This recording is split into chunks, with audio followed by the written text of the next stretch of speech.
Halo semua, kembali lagi bersama kami kelompok 8. Pada video kali ini kami dari kelompok 8 akan membahas materi mengenai internal control and framework dengan dosen pengampu NC Sinceneli Rondonowo SEMM AK. Sebelum lanjut dalam materi, saya akan memperkenalkan anggota kelompok dari kelompok 8, yaitu ada Kurniawanti Batara, ada Citra Melisa, dan yang terakhir Airen Gamani. Kami dari kelas C3 Akuntansi, Fakultas Ekonomi dan Bisnis, Universitas Samratulangi Manado. Perkenalkan, nama saya Kurniawanti Batara dengan NIM 2106110401115 dari kelas C3 Akuntansi. Baiklah, materi yang pertama yaitu pengendalian internal. Pengendalian adalah suatu sistem dan prosedur dari sebuah perusahaan untuk melindungi aset-aset di dalam perusahaan. Hal ini juga digunakan untuk memastikan kepatuhan terhadap kebijakan dan peraturan yang berlaku. Dalam teori akuntansi, pengendalian internal merupakan suatu proses yang dipengaruhi oleh sumber daya manusia dan teknologi informasi yang dirancang untuk membantu sebuah organisasi ataupun sebuah perusahaan untuk mencapai tujuannya masing-masing. Pengendalian internal ini juga yaitu sebuah cara untuk mengawasi, mengarahkan, dan mengukur sumber daya manusia dalam suatu organisasi ataupun suatu perusahaan.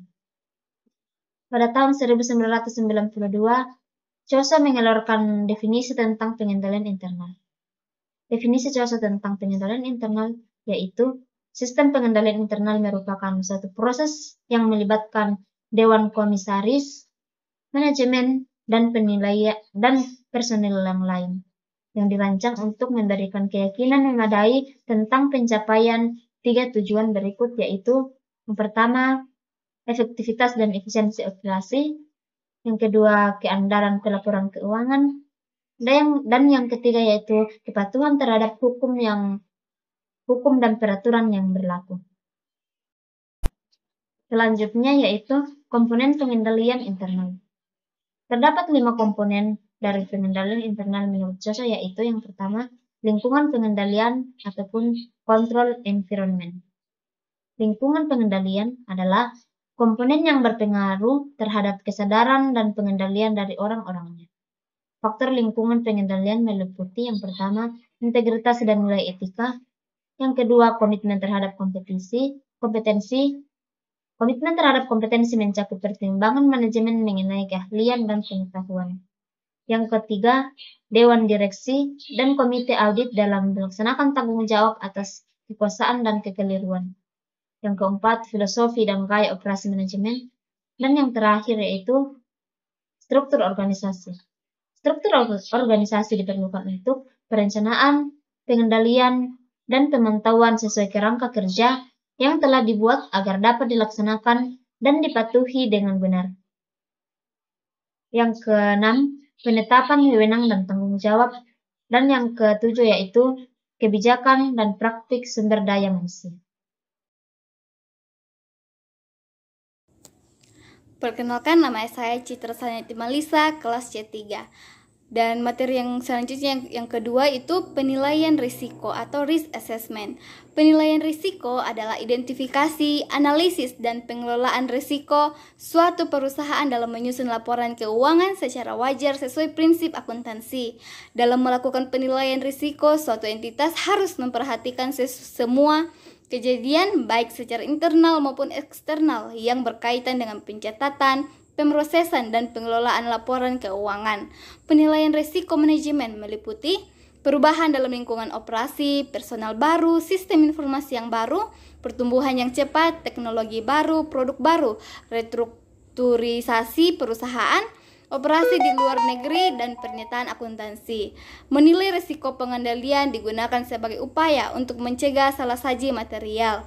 Dalam penilaian risiko pengendalian, auditor penting untuk yang pertama, mempertimbangkan pengetahuan untuk memperoleh suatu pemahaman. Yang kedua, mengidentifikasi salah saji potensial.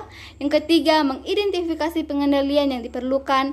4. Melaksanakan pengujian pengendalian. Yang kelima, mengevaluasi bukti dan membuat penilaian. Dan Yang ketiga, informasi dan komunikasi atau information and communication. Informasi dan komunikasi sangat diperlukan untuk pengendalian perusahaan karena terdiri atas catatan dan metode untuk mengidentifikasi, menganalisis, melaporkan transaksi suatu perusahaan, dan memelihara akuntabilitas serta tanggung jawab seseorang mengenai pengendalian intern sesuai laporan keuangan. Informasi dan komunikasi dibuat untuk mencegah kemungkinan salah saji material dan kecurangan terhadap laporan keuangan.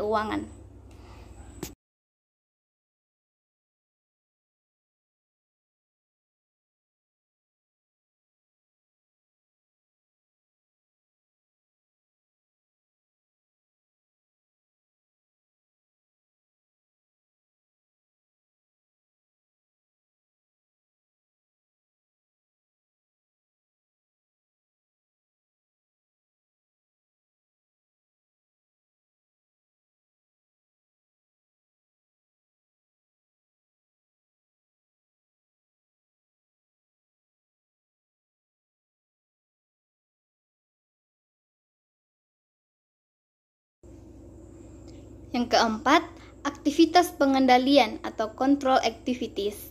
Aktivitas pengendalian bertujuan untuk meminimalkan kecurangan. Aktivitas pengendalian meliputi pemisahan tugas. Pemisahan tugas dalam suatu organisasi sangat diperlukan karena dapat membantu keefektifan dan efisiensi suatu entitas serta mencegah kecurangan yang mungkin dilakukan oleh sumber daya manusia. Pengendalian pemrosesan informasi. Pengendalian pemrosesan informasi dibagi menjadi dua, yaitu pengendalian umum dan aplikasi. Pengendalian umum meliputi pengendalian organisasi dan operasi, pengendalian pengembangan sistem dan dokumentasi, pengendalian perangkat lunak dan perangkat keras, pengendalian akses, pengendalian data dan prosedur. Pengendalian fisik. Pengendalian fisik adalah suatu pengendalian yang berkaitan dengan aktivitas suatu entitas, baik dilakukan secara langsung maupun tidak langsung. Review kerja adalah melihat ulang kinerja dan analisis manajemen terhadap laporan keuangan. Yang kelima, pemantauan atau monitoring. Pemantauan digunakan untuk melihat, menilai, mengevaluasi kualitas kinerja pengendalian intern pada suatu waktu agar dapat mengetahui apa saja kekurangan suatu entitas dan dapat mengoptimalkan keefektivitas pengendalian. Perkenalkan, nama saya Eiren Fardina Gamani dengan nomor induk mahasiswa 210611040148. Tujuan pengendalian internal. Tujuan utama memiliki pengendalian internal adalah untuk menetapkan poin-poin penting dalam suatu proses yang memungkinkan perusahaan untuk melacak kemajuan dan keberlanjutan kinerja. Berikut ini merupakan 4 tujuan pengendalian internal yang secara ringkasnya, yaitu yang pertama, menjamin keandalan dalam pelaporan keuangan organisasi, yang kedua, melindungi aset dan menjaganya dari kemungkinan pencurian, yang ketiga, mencapai kepatuhan terhadap hukuman dan peraturan, dan yang keempat, mencapai efektivitas dan efisiensi yang lebih besar dalam operasi bisnis. Selanjutnya, ada jenis pengendalian internal. Ada 3 jenis utama pengendalian internal, yaitu detektif, preventif, dan korektif. Yaitu yang pertama, kontrol internal detektif, yaitu diaktifkan setelah peristiwa yang merugikan terjadi, untuk menyelidiki insiden tersebut dan mencoba untuk menentukan bagaimana dan mengapa peristiwa tersebut terjadi. Contohnya, tinjauan log akses, penggunaan setelah pelanggaran data. Selanjutnya ada pengendalian preventif, yaitu diterapkan sebelum kejadian buruk tertentu terjadi, untuk mencegah kejadian seperti itu terjadi sejak awal.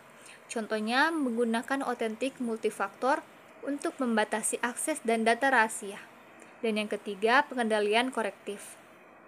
Pengendalian internal korektif, yaitu diimplementasikan setelah pengendalian detektif selesai, untuk memperbaiki masalah dan idealnya mencegahnya terjadi lagi. Contohnya, menerapkan kebijakan baru untuk segera menghancurkan data yang tidak perlu dan untuk mencegah penyerang pencurian. Contoh pengendalian internal. Yang pertama, ada pemisahan tugas, yaitu ketika tugas kerja dibagi dan atau dipisahkan di antara orang-orang yang berbeda untuk mengurangi risiko kesalahan atau tindakan yang tidak pantas. Yang kedua, kontrol fisik. yaitu ketika peralatan, persediaan, surat berharga, uang tunai, dan aset lainnya dijamin secara fisik. Hal ini dapat terjadi melalui penggunaan kunci, brankas, atau kontrol lingkungan lainnya. Akses dibatasi untuk mereka yang memiliki wewenang untuk menanganinya. Yang ketiga ada rekonsiliasi, yaitu perbandingan dibuat antara catatan serupa yang dipelihara oleh orang yang berbeda untuk memverifikasi bahwa rincian transaksi akurat dan bahwa semua transaksi yang dicatat dengan benar. Contoh spesifik akan mencakup melakukan rekonsiliasi dari laporan bank ke register atau catatan cek, menyeimbangkan atau menyamakan uang tunai di tangan untuk penjualan atau aktivitas transaksi pada total mesin kasir.